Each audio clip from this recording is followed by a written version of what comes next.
नमस्कार, India news business पर हैं आप और मैं हूं आपके साथ दीक्षा राठौर। आज के समय में इंटरनेट का इस्तेमाल इतना ज्यादा बढ़ गया है कि लोग ज्यादातर सभी कामों के लिए इंटरनेट का इस्तेमाल करते हैं। फिर चाहे नए फ्रेंड्स बनाने हो या फिर अपने लाइफ पार्टनर को ढूंढना हो, इसके लिए भी लोग इंटरनेट का इस्तेमाल करते हैं। तो जैसे जैसे लोग अपडेट होते जा रहे हैं, इंटरनेट का इस्तेमाल बढ़ता जा रहा है, वैसे ही साइबर क्राइम के मामले भी बढ़ते जा रहे हैं। इनमें डेटिंग और मैरिज एप्स के जरिए लोगों को फंसाने और उनसे लूटपाट करने के मामले भी बहुत ज्यादा सामने आ रहे हैं। और आपको ये जानकर हैरानी होगी कि दुनिया भर में दूसरे नंबर पर भारत ऐसा देश है जहां सबसे ज्यादा डेटिंग ऐप इस्तेमाल किया जाता है। जी हां, भारत में दुनिया भर में दूसरे नंबर पर सबसे ज्यादा डेटिंग ऐप्स का इस्तेमाल किया जाता है। पहले नंबर पर अमेरिका है। ऑनलाइन डेटिंग का फैशन पश्चिमी देशों से होता हुआ भारत पहुंचा है।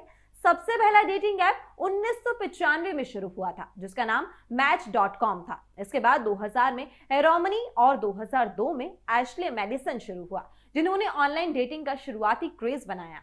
साल 2012 में टिंडर लॉन्च हुआ, जो पहला डेटिंग ऐप था जिसमें स्वाइप की फैसिलिटी थी। साल 2014 तक टिंडर पर दुनिया भर में रोजाना की दर से 1 अरब कपल्स के मैच हो रहे थे।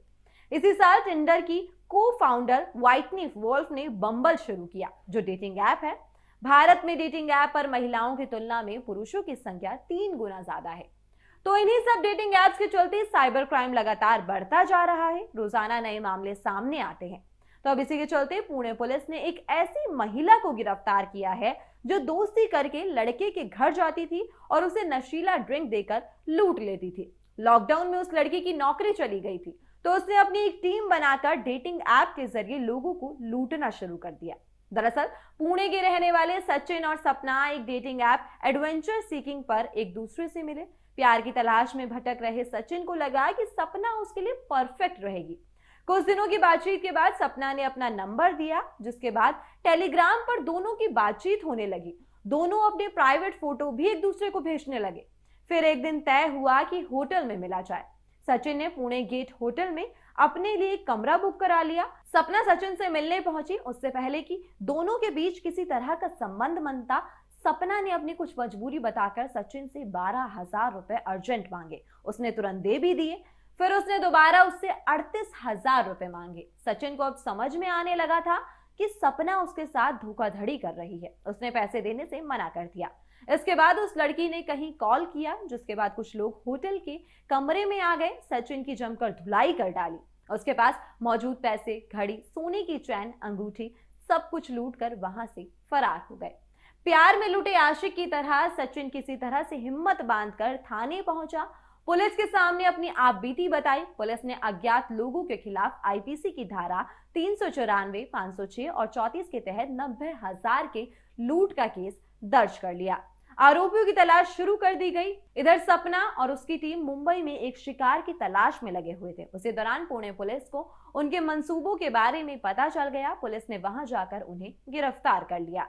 तो ये तो रही पुणे के सचिन की कहानी, जो कि लकी था क्योंकि उसके केस में आरोपी गिरफ्तार हो गए। लेकिन हर साल बड़ी संख्या में लोग ऑनलाइन ठगी का शिकार हो रहे हैं।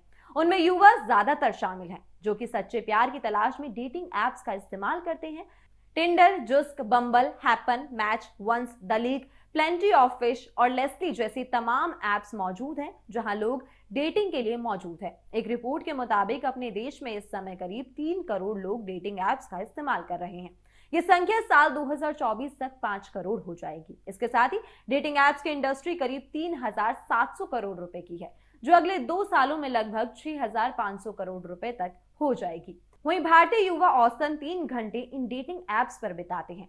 तो अगर आप भी उन्हीं में से एक है जो डेटिंग एप्स का इस्तेमाल करते हैं, तो सतर्क हो जाइए। या आपका कोई फ्रेंड या रिलेटिव डेटिंग एप्स का इस्तेमाल करता है, तो उसे भी इस फ्रॉड के बारे में बताइए और सतर्क रहने को कहिए, क्योंकि कहीं ऐसा ना हो कि वो या आप भी कभी इस साइबर क्राइम का शिकार हो जाएं। तो अभी के लिए केवल इतना ही। देश और दुनिया की तमाम खबरों और जानकारियों के लिए बने रहिए इंडिया न्यूज बिजनेस पर।